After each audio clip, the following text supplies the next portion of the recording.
kedepannya penerapan PCA ini selama lebih kurang 10 hari lagi Ustaz. Karena tanggal 20 terakhir kita pada efektif. Lalu lagi nanti ada hatam Al-Quran insyaallah. Kemudian ada lagi nanti bagian santunan anak yatim yang berpaling mungkin 1 minggu ini lagi Ustaz, yang efektifnya untuk penerapan PCA di sekolah ini. Mungkin itu dapat saya sampaikan pada kesempatan ini. Mari sama-sama kita dengarkan ya arahan ya, sekaligus nanti bagaimana pelaksanaan PCA di sekolah. Mungkin terima kasih. Wabillahi taufiq wal hidayah. Assalamualaikum warahmatullahi wabarakatuh. Waalaikumsalam.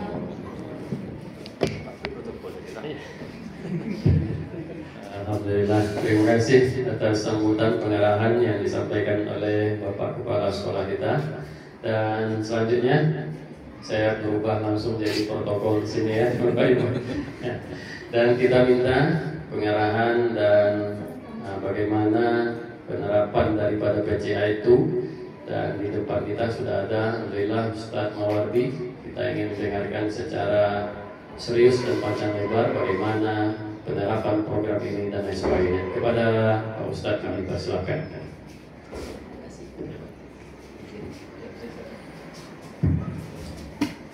A'udzubillahi minasyaitonirrajim. Bismillahirrahmanirrahim. Assalamualaikum warahmatullahi wabarakatuh. Waalaikumsalam warahmatullahi wabarakatuh. Alhamdulillah, wassalatu wassalamu ala rasulillah, wa la hawla wa la quwata illa billah. Allahumma salli wa sallim wa barik ala Sayyidina Muhammad wa ala alihi wa ashabihi ajma'in. Yang sama-sama kita hormati Bapak Firdaus SPDI MPD, Kepala Sekolah SDN 188 Kota Pekanbaru. Selanjutnya Bapak Ibu Wakil Kepala Sekolah dan seluruh Bapak Ibu rekan-rekan Majelis Guru SDN 188 Kota Pekanbaru. Bersyukur kita kepada Allah dengan ucapan Alhamdulillahirabbil alamin, bersolawat kepada Rasulullah, Allahumma salli ala Sayyidina Muhammad wa ala ali Sayyidina Muhammad. Assalamualaikum ya Rasulullah. Pak Kepsek dan Bapak Ibu guru sekalian yang saya muliakan, sebelumnya terima kasih atas kesempatan Bapak Ibu, atas waktunya yang sudah diluangkan untuk kita berkumpul di hari ini ya. Dan kami menyampaikan ucapan terima kasih dari pihak Pemko Pekanbaru, khususnya panitia Pekanbaru Cinta Al-Quran, yang mana Bapak Ibu alhamdulillah sudah berupaya dengan semaksimal mungkin untuk menerapkan program ini di sekolah kita. Kami berharap semoga Bapak Ibu dalam keadaan berpuasa ini tetap semangat kita bersama mengawal jalannya program ini, dan insya Allah ini tentunya bagian dari juga amal ibadah kita di hadapan Allah Subhanahu wa Ta'ala. Amin ya Rabbal Alamin. Bapak Ibu kaum muslimin atau bawa ceramah malam tadi ini latah kan. Jadi Bapak Ibu rekan-rekan guru-guru sekalian yang saya muliakan, ya di sini kami bisa dikatakan silaturahmi lah Bapak Ibu. Kita berkunjung ke sekolah-sekolah yang sudah tercatat di Kecamatan Tuah Madani. Jadi di Tuah Madani ini yang tercatat kemarin ada 21 sekolah SD dan SMP. Maka kami ada 2 orang yang di Kecamatan Tuah Madani ini, saya sama Ustadz Agusman MH. Nah, jadi kami bagi Bapak Ibu, kami bagi sesuai dengan domisili yang terdekat dengan domisili. Nah, kebetulan saya tinggal di Rimbo Panjang. Saya tinggal di perumahan Gria Tiga Putri. Kalau ada Bapak Ibu yang di Rimbo Panjang, itu sebelum perumahan atau pondoknya Ustadz Abdul Somad. Nah, jadi jumpa dulu rumah kami, baru rumahnya Ustadz Abdul Somad. Nah, jadi yang di sekitaran Panam ini, nah maka itu diberikan kepada saya untuk selaku pendampingnya. Maka di sini kita bersilaturahmi, saling mengenal. Kalau tak ada program ini mungkin kita saya tak kenal dengan Pak Kepala Sekolah ya. Tak jumpa tadi, alhamdulillah ada kesempatan lama juga kami bercengkerama ya, bercerita di ruangan beliau dengan saling berbagi. Luar biasa pengalaman beliau Bapak Ibu dalam mengajar dan lain sebagainya ya. Mudah-mudahan itu juga bisa menjadi motivasi nanti bagi kami untuk kedepannya. Bapak Ibu, guru-guru di SDN 188, para majelis guru yang berbahagia, di sini kami meminta waktu untuk sedikit berkoordinasi karena yang namanya evaluasi tentu ada yang perlu kita benahi, ada yang mungkin perlu kita diskusikan bersama. Kemarin di training TOT kemarin itu kita sudah diberikan pembekalan oleh narasumber yaitu Dr. Sobihul Hisam dari Surabaya, sengaja diundang ke Pekanbaru. Itu dalam penerapan nantinya untuk pengajaran, baik itu tilawah Al-Quran anak-anak kita, dan yang kedua tahfiznya, hafalan Al-Fatihah dan surat-surat pendek pilihan itu kita menerapkan yang kemarin disampaikan. Apa metodenya Bapak Ibu masih ingat? 5P ya, atau P5. Terserahlah mau 5P atau P5, asal jangan 5S, nanti beda ya. Oke, 5P atau P5. P pertama apa? Pembukaan. Jadi kita coba terapkan nanti. Kira-kira tadi Bapak Ibu dalam pembukaan kelasnya atau pembukaan belajarnya sudah menarik atau belum kira-kira untuk anak kita? Sebab kan hasil penelitian menyatakan 5 menit pertama itu kunci nanti audiens itu apakah betah mendengar kita atau tidak. Kalau 5 menit pertama itu sudah menarik, nah insya Allah nanti tidak akan ngantuk anak-anak kita. Makanya kemarin kan diadakan sebentuk pembekalan juga berupa ice breaking, atau mungkin adalah Bapak Ibu buka dengan mungkin ada pantun, atau mungkin ada kisah atau cerita pendek dulu di awal itu, atau mungkin tebak-tebakan ya, teka-teki. Nah itu bisa untuk menarik perhatian anak-anak kita ya. Saya yakin Bapak Ibu pasti sudah terbiasa dengan hal ini karena memang setiap hari melakukan aktivitas belajar mengajar. Nah kita ambil contoh yang kemarin diajarkan oleh Dr. Sofi itu. Oke, semuanya hadir kemarin Bapak Ibu? Hadir. Oke, kita coba yang kemarin gosok-gosok tangan gimana kira-kira rumusnya. Ayo kita sama-sama gosok dulu tangannya. Telapak tangan. Ayo Bapak Ibu, sama-sama kita praktek. Ya, makin kuat. Makin kuat. Kuat lagi sampai panas. Ini pagi ini agak dingin cuacanya.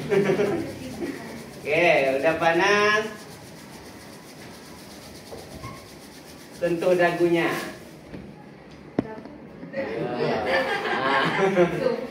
Ayo dagu kemana? Dagu. Pak Ipur sudah pindah dagunya ke sini. Ayo Pak Rizky. Oke, nah itu contoh. Jadi kan kalau anak-anak kita salah itu pasti membuat dia merasa tertarik. Iya ya, dagu kok saya pegang ini. Itu melatih fokus juga agar nanti kita bacakan, kita contohkan ta'awuz, kita contohkan basmalah, tapi kalau fokusnya tidak ke kita maka enggak masuk. Nah jadi itu diantara contoh. Nah contohnya lagi, kita ambil satu lagi contoh. Ada clue. Bapak Ibu perhatikan saya. Lakukan apa yang Bapak Ibu lihat, jangan lakukan apa yang Bapak Ibu dengar. Lakukan apa yang dilihat, jangan lakukan apa yang didengar. Ya, oke. Sepakat? Dengar ya instruksinya. Kita mulai. Pegang kepala.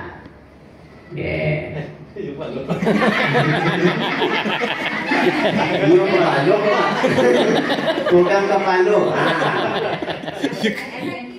Dan pegang hidung. Oke. Pegang pipi.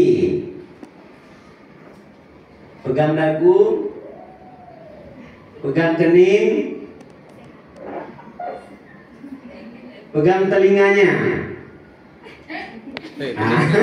Sudah mulai ada yang salah. Ayo, apa yang dipegang, hidung atau telinga?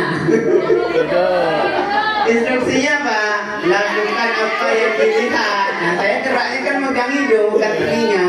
Nah, itu contoh, ya. Nah, itu contoh. Jadi kita buka saja kelas itu dengan hal-hal yang menarik dulu. Jadi nanti anak tidak langsung tegang, ya. Apalagi masuk kita langsung kita buka, hari ini kita belajar tentang ikhfa syafawi. Oh, itu makin tegang anak-anaknya. Jadi dibuat dulu menarik, baru kita mulai nanti. Nah, itu pembukaan. Jadi pembukaan ini sebenarnya kunci utama nanti pembelajaran itu sampai selesai.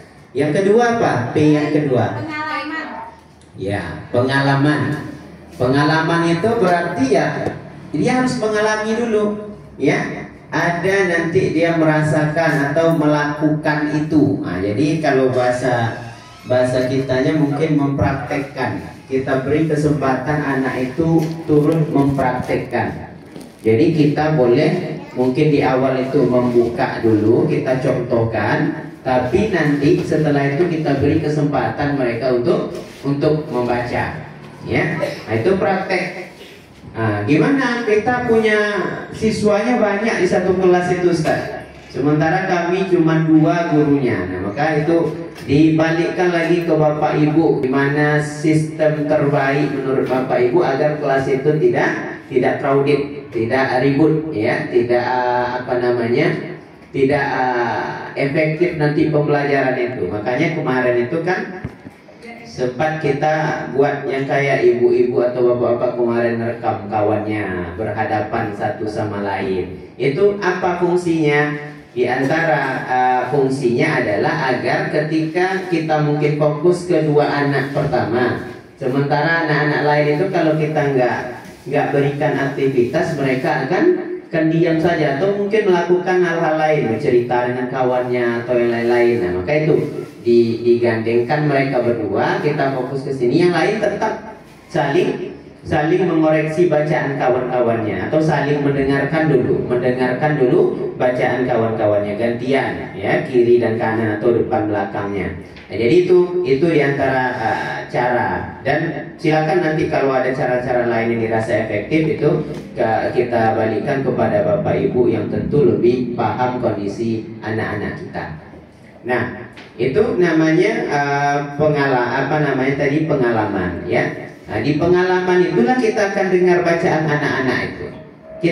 Target kita 2 Bapak Ibu. Yang pertama tilawah bacaan anak itu. Nah, di form penilaian kan sudah dituliskan di situ. Yang jadi pertimbangan kita nanti dalam mengajar mereka itu yang pertama apa di situ? Fasoha. Nah, fasoha itu masuklah bagian daripada contohnya makharijul hurufnya. Gimana dia mengucapkan huruf H, gimana dia mengucapkan huruf H. Nah, contoh di Al-Fatihah itu yang sering anak-anak kita itu tersalah. Artinya tersalah ini ya mungkin karena memang belum tahu atau sudah tahu tapi sudah terbiasa dengan pengucapan seperti itu. Nah, ini juga yang mesti kita perhatikan. Contohnya Bismillahirrahmanirrahim. Him itu biasanya him. Nah, nggak ada beda antara H dengan H. Nah, itu ditekankan. Jadi kalau tadi Pak Kepsek bilang mungkin makharijul huruf ataupun kalau dinilai kita ini, saya pun sendiri mungkin masih rendah nilainya nih Pak Kepsek. Ya, kita semua. Tapi itulah yang namanya Quran ini kan harus kita selalu berusaha untuk belajar dan kita menilai itu tentu sesuai dengan tingkat kemampuan kita. Usahakan maksimal kita dalam melihat itu. Dan yang paling utama itu fasoha tadi, tengoklah bagaimana makharijul hurufnya.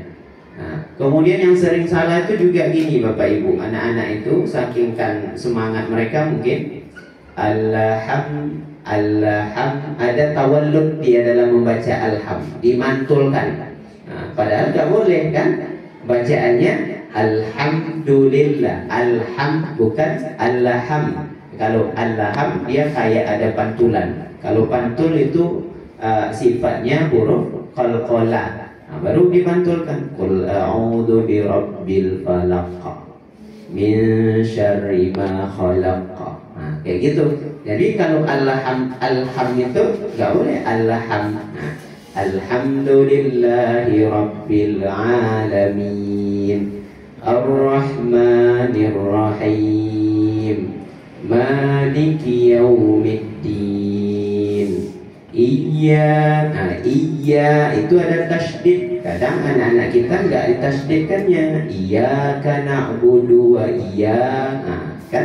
Jadi yang pokok-pokok seperti itu dulu yang perlu kita poles. Nanti kalau memang sudah bagus di situ, kita cari lagi apa yang perlu kita tekankan kepada mereka. Nah, jadi Bapak Ibu sekalian, itu pengalaman ya. Kita minta anak-anak itu untuk juga ikut membaca. Nah, tadi ada yang guru-gurunya minta bisa kolektif dulu, sama-sama dulu biar semangat mereka. Nanti kita minta satu-satu. Nah, tadi ada yang mempraktekkan itu. Dan nanti kalau sudah dipraktekkannya maka masuk P3. P3 apa? Penanaman konsep. Ya, penanaman konsep itu disitulah inti pembelajarannya. Kita koreksi apa yang tadi salah yang mereka praktekkan. Di pengalamannya apa yang kita temukan ada kekurangan. Contohnya tadi alham tadi, itu enggak seperti itu. Coba itu namanya kalau di tajwid itu kesalahannya disebut dengan tawallud, atau kita sampaikan saja bahasa kita itu dipantulkan. Sebenarnya nggak boleh dipantulkan. Jadi lam itu dia sukun, maka bacanya alhamdulillahi rabbil alamin. Kalau di An-Nas yang banyak tadi beberapa yang saya dengar anak-anak kita itu di Malikin Nasnya panjang, ya. Qul a'udzu birabbin nas, Malikin nas. Yang banyak baca mereka kadang ayat Malikin nas. Itu kan perlu kita koreksi. Di situ penanaman konsepnya. Nah, kemudian Alhamdulillahi rabbil alamin. Kadang terlalu panjang alamin. Itu tidak bisa juga karena panjangnya dua ya.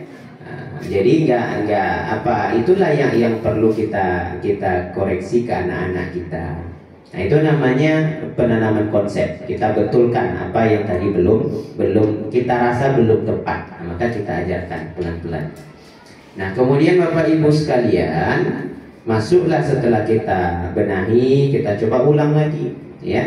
Satu hari mungkin karena waktu kita terbatas satu surah saja dulu. Kalau Al-Fatihahnya sudah selesai, baru kita masuk ke An-Nas atau mulai dari At-Takatsur. Karena targetnya Al-Fatihah dan An-Nas sampai At-Takatsur. Nah, itu yang paling tidak. Dan cobalah kita kita hitunglah dengan kacamata hati dan iman kita. Insya Allah kalaulah anak itu misalnya ini Allah berikan dia paham bacaan Al-Fatihah itu melalui Bapak Ibu, insya Allah ya. Nanti ini akan dibacanya terus sampai akhir hayatnya dalam sholat ya. Insya Allah ini akan mengalirkan kebaikan untuk kita yang berkat wasilah kita Allah berikan ya kemudahan dalam bacaan Al-Fatihah tadi. Nah, jadi insya Allah ini jadi amal jariah nanti bagi kita semua. Bapak Ibu sekalian, kemudian yang P4 penilaian. Nah, kita berikan nilai. Nah, nilai tentu berdasarkan tingkat kemampuan anak itu yang kemarin sudah dibagikan ya. Minimalnya berapa Ibu nilainya? 75 ya. Maksimalnya 85. Nah, itu yang dinilai anak-anak kita. Dan nanti Bapak Ibu tadi juga sudah diskusi dengan Pak Kepsek di ruangan. Nanti ada diminta untuk menunjuk satu siswa terbaik. Jadi nanti disepakati lah mungkin oleh guru-guru siapa dari sekolah kita siswa yang terbaik menurut kita yang bisa kita rekomendasikan untuk utusan sekolah. karena nanti dari informasi yang kami dapatkan kemarin itu ada sebentuk penghargaan nanti untuk siswa terbaik dan satu lagi guru terbaik. Nah, jadi ini nanti Ibu Warniati dan kawan-kawan selaku koordinator, mungkin ini bisa dirembukan ya, minta nanti juga arahan dari Bapak Kepala Sekolah, kira-kira guru dan siswa kita siapa nanti akan kita pilih. Dan nanti izin juga Pak Kepsek untuk ke koordinator, mungkin saya nanti agak sering ini juga Ibu berkomunikasi perihal penilaian-penilaian dan form-form yang mesti kita isi ini. Karena ada juga kan penilaian siswa dan guru. Guru itu juga nanti dibuatkan nilainya. Kalau kami hanya sekali turun ini dan nggak mungkin untuk mengcover semua guru. Tentu ibu dan bapak yang ada di sekolah inilah. Dan ini nggak ada juara sama apa segala macamnya. Ini murni untuk evaluasi kita saja. Itu nanti mungkin melalui Bu Warniati Pak ya, saya akan teruskan. Ya mungkin itu ya untuk ini kita untuk sekedar sharing-sharing kita hari ini.